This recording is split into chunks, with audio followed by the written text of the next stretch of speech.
આજરોજ 6/10/2024 રોજ થેડિયાપાડાના ધારાસભ્ય શ્રી શેતર વસાવા છોટાઉદેપુર જિલ્લાના કવાંટ તાલુકાના તુરખેડા ગામ ખાતે પીડિત પરિવાર સાથે મુલાકાત લીધી.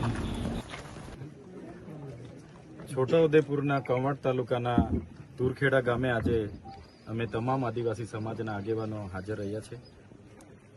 જે પરિવારની યુવાન દીકરી જે સગર્ભા હતી, પ્રસૂતિની પીડા થઈ અને અહીં રોડ રસ્તાની સુવિધા ન હોવાને કારણે, આરોગ્યની સુવિધા ન હોવાને કારણે, એમ્બ્યુલન્સની સુવિધા ન હોવાને કારણે ગામના યુવાનો એને ઝોલી કરીને લઈ જતા હતા અને રસ્તે જ્યારે એનું દુઃખદ મૃત્યુ થયું છે ત્યારે એમના પરિવાર પર આવી પડેલા દુઃખમાં એમને પ્રકૃતિ શક્તિ આપે અને એમની આત્માને શાંતિ આપે, એના માટે અમે સૌ અહીંયા એમની મુલાકાતે આવ્યા છે. આ ગામની નજીક વિશ્વની સૌથી ઊંચી પ્રતિમા સ્ટેચ્યુ ઓફ યુનિટી સામે દેખાય છે. આ ગામના ઘણા ઘરો નર્મદામાં વિસ્થાપિત પણ થયા છે. સરકાર એક બાજુ આઝાદી કા અમૃત મહોત્સવ મનાવે છે, મહિલા સશક્તિકરણની વાત થાય છે, સમાનતાની વાત થાય છે, તો આ એક વરવી વાસ્તવિકતા છે. ગામમાં આવીને અમે જાણ્યું કે અગાઉ પણ આવી રીતના 3 થી 4 બનાવો આવી રીતના જ મરી ગયા છે. તો સરકારે જે તાઇફાઓ કરે છે એના કરતાં વધારે આ વિસ્તારના આરોગ્ય, આ વિસ્તારના શિક્ષણ, સિંચાઈ, પીવાના પાણી જેવી મૂળભૂત સુવિધા, રોડ રસ્તા તરફ ધ્યાન આપવું જોઈએ. અમે ઘણા દુઃખી છે.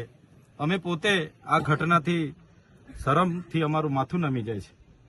છતાં આ પરિવાર પર આવી પડેલા દુઃખમાં એની નાની દીકરી જે આ 5-6 દિવસની છે એની વેદનાનું તો અમે બધા કલ્પના નથી કરી શકતા, પણ પરિવારની અમે સાથે છે. સરકારને પણ અમે કહીશું, અહીંના ચૂંટાયેલા પ્રતિનિધિઓ જે શાસક પક્ષમાં છે એમને પણ અમે કહીશું કે સામાજિક રીતે આ પરિવાર સાથે બધાએ આવીને ઉભા રહેવું જોઈએ. જે પણ મદદ મળે પરિવારના બાળકોને આવનાર દિવસોમાં ભણાવવાની કે તમામ પ્રકારની મદદ આવનાર દિવસોમાં સરકારમાંથી એમને મળે એ રજૂઆત પણ અમે કરીશું. સાથે સાથે આ ગામમાં આંગણવાડી નથી, પ્રાથમિક શાળા નથી, આ ફળિયામાં આવવા માટેના કોઈ રોડ રસ્તા નથી, આ મૂળ ગામ છે. ત્યારે એ તમામ પ્રકારની સુવિધાઓ આવનાર દિવસોમાં સરકાર અહીંયા કરી આપે એ અમારી માંગણી રહેશે. રોડ રસ્તાથી માંડીને તમામ સુવિધાઓ આ જ વર્ષે આ ગામમાં સરકાર આપે એ માંગણી રહેશે. અગર સરકાર નથી આપતી તો આવનાર દિવસોમાં જલંદ આંદોલન પણ થશે. અમે લોકોએ દેશના વિકાસમાં આટલું બધું યોગદાન આપ્યું છે અને આજે અમારે આ વેઠવું પડે છે ત્યારે અમને ખૂબ દુઃખ થાય છે. એટલા માટે જલંદ આંદોલનો પણ થશે અને અમે આ ગામમાં જે પણ મૂળભૂત સુવિધાઓ બાકી છે પૂરી થાય એવી સરકારમાં માંગણી પણ કરવાના છે. હાઈકોર્ટે શું મોટો